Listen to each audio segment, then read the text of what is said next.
Welcome back to 1950s Pinterest with my grandma's book and all things DIY and design and hacks of the time. Today's page number is 808, so let's find it. 801, 808. Looks like there's a little bit of everything on this page, as per usual. This first article, if your salt shaker clogs up because of rainy weather, or because your cabin or camp is too close to the water, invert a tumbler over the shaker when it is not in use to insulate salt from the atmospheric damp. Now you know, if your salt is getting all moist and clumpy, just put a cup over it. Didn't know that. When making a floating flower arrangement, insert the stem of each flower into a disc of waxed paper cut to the size of the blossom. Blossoms will last much longer because the wax paper will protect them from the water. Oh, that makes sense. That's a smart hack for all the floating water flower arrangements that I'm doing. These are all plant hacks. Look at this. Stickum trains vines.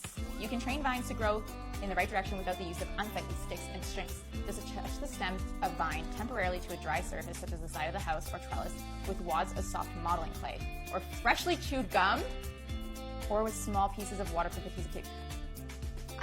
What even is that hack? That is not a good hack. You don't need sticks or strings. Those are unsightly. Use gum. What? Okay, next up. Planter. Oh, it's telling us to make a planter with 2 tin cans and then lash them together with wrapping cord. Spray everything gold and plant ivory or other greenery. Honestly, I bet this was hot at the times.